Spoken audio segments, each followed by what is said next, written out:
Welcome to Decker Tech. I'm Aaron Decker, and today we're going to talk about the starting deck for Thuls.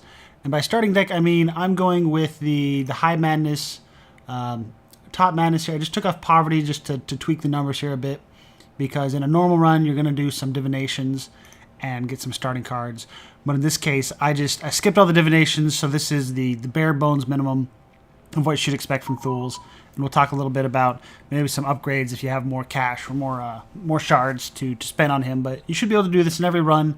It should be consistent enough to get you through the starting acts and complete any difficulty of a run with Thuls in your party, assuming you have a decent party comp and you can get through the game in a normal way.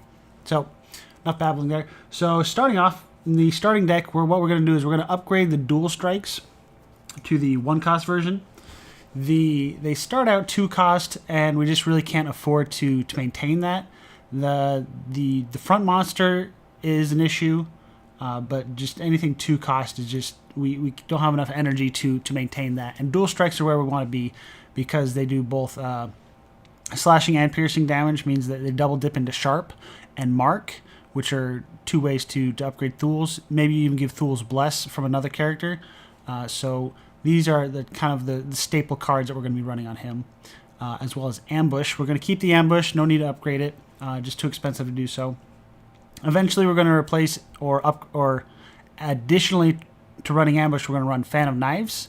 But that's an Act 2, Act 3 sort of thing. But it kind of fills in the same category of it does both slashing and piercing damage. And in the case of Fan of Knives, it hits everyone. So those are the kind of things you're going to be looking for damage cards on Thuls, are the ones that double dip into the mark, the bless, the sharp. Then that's what we're going to do with Thuls. And we also want these big hitters like ambush and Fan of Knives, because Thuls plays around stealth a lot, especially in this build. So other starting cards that we tweaked, we changed Sneak Peek to Vanish. It's not really a good card, but we're kind of lacking a lot of Vanish cards to add to Thuls deck, because ideally you want to Vanish down your deck to just 5 cards so you can consistently play every round. We can't really do that with Thuls because there's just not enough valuable Vanish cards.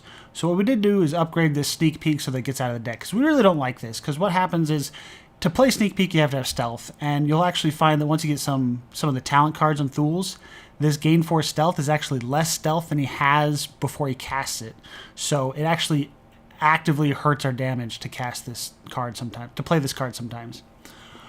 Killer Instinct is one of the best cards we got. This is going to stay with us forever. This is exactly what Thuls wants to do. We do want several instances of stealth, so we're keeping the blurs, even though I'd rather have some other options. There's just nothing that we can really afford in the starting town on this difficulty. On lower difficulties or later towns, there's going to be a couple other options you have for stealth, but the best one is Camouflage, which we added.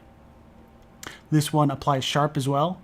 Eventually, we will want to upgrade it to the version that draws a card to replace itself, which is pretty slick, but this goes very well. It's Vanish, it's sharp, it's stealth, all things that we want for Thuls.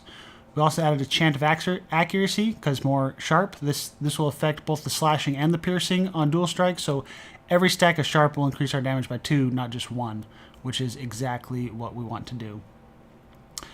Poison Darts we're keeping just because they're 0-cost. Ideally, we're actually going to cut those and just go ambush, triple dual strike, and a stealth card. But they're a fine staple. I mean, they're a fine playable card for now. Eventually, we just want to get our deck down to 5 cards, and that's just can't really be done in the starting town. And then to fill out the deck, just because it's a cheap Vanish card, is Chant of Initiative. It's pretty nice to kind of manipulate the speed of our team if we need to. And also the stanza, if you read the fine print here, says you'll gain Inspire, and then the next turn you'll gain shoot the extra energy. Energize. Took me a while to remember that card. And then on the third one, you're actually going to lose both of those. You'll lose an energy and lose a card. But by then, hopefully, the fight is past its critical moment, and you're just finishing off the last couple of enemies. Yeah, that's basically all the starting cards for Thuls. Let's look at some of his talents here. So in this version of Thuls, we'll be going with Subterfuge. This allows you to, you'll get it up, it'll when you get hit, you'll start in stealth for your next turn, and that'll allow you to do it a little bit of extra damage on your next turn and guarantee that you have that bonus to ambush or fan of knives. We're going to go with momentum because all of the double dipping cards that we mentioned, fan of knives, ambush, and dual strike, are all melee attack cards, and we really want this powerful buff. And this is one of the few places you can get it on a scout. And not to mention, you know, free energy is good for us. Now in level 4, it's fine to go both ways. Deadly Strikes is nice if you need to apply vulnerable to your team, but if you have a warrior doing that already and you have max vulnerable, then the +3 damage isn't necessarily the best. And I could see going hand in hand. It's 6s on which one is better in most cases, so they're both very playable. The nice thing about hidden hand is it gets you through your deck really fast, and that 10 powerful, just getting that set up really quick. So if you're going just like 1 or 2 turns, I can see hidden hand being a lot better. If you're going longer fights, then Deadly Strikes you'll get a little more mileage out of it. And of course, for the final one, I actually recommend Veil of Shadows. They're both kind of weak for level 5. I have gone wide sleeves before. If your ending deck has a small weapon in it that you're consistently drawing, you know, 2 free small weapons is free attacks.